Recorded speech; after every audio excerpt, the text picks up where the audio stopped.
लोग कहते हैं अतीफ रज़वी सहली का श्राप ईरान को लगा है, क्योंकि उसको फांसी देने के बाद से ईरान में कभी शांति नहीं रही। ईरान की वो लड़की जिसका श्राप पूरे ईरान को खा गया। सबसे क्रूर सजा दिए जाने का जो मामला दुनिया के सामने आया था वो ईरान की 16 वर्षीय मासूम लड़की अतीफ रज़वी सहली का मामला है।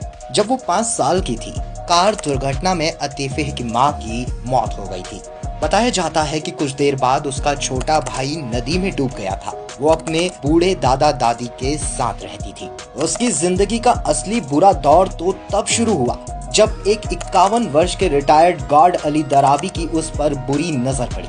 51 साल के अली ने 15-16 साल की इस मासूम लड़की के साथ बलात्कार किया। 1 या 2 बार नहीं, बल्कि सैकड़ों बार। दरअसल रज़वी के परिवार को मजदूरी जैसे कामों की वजह से सारा दिन घर से बाहर रहना पड़ता था।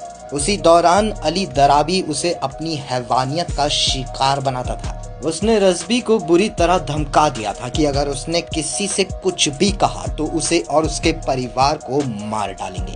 डरी सहमी रज़वी घुट घुट कर जीती रही और ये दरिंदा उस मासूम बच्ची को अपनी हैवानियत का शिकार बनाता रहा।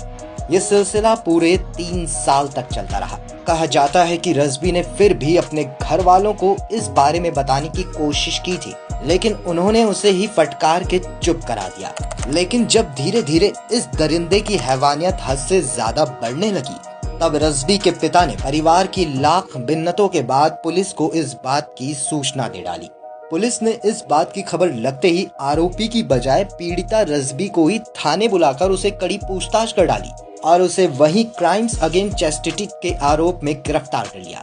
दरअसल इस्लामिक शरिया कानून के अनुसार क्राइम्स अगेंस्ट चैस्टिटी सात्विक यानी कि वर्जिनिटी के उल्लंघन और यौन व्यवहार से संबंधित अपराध होता है, जिसमें गैर मर्द से किसी भी तरह के संबंध बनाने पर महिला को ही सजा दी जाती है, जब तक वो ये साबित न कर सके कि उसने आरोपी को संबंध बनाने के लिए फोर्स नहीं किया था। इस वजह से रज़वी को सलाखों के पीछे डाल दिया गया। यहाँ उसे अली से तो छुटकारा मिला, लेकिन दरिंदगी से नहीं। जी हाँ, मीडिया रिपोर्ट्स के अनुसार रज़वी को थाने में ही बहुत प्रताड़ित यानी टॉर्चर किया जाता था और कई पुलिस वाले बारी बारी से उसका बलात्कार भी करते थे। अब अगर आप में जरा भी इंसानियत होगी तो मैं दावे के साथ कह सकता हूँ कि ये सब सुनने से आपके भी रोंगटे खड़े हो गए होंगे।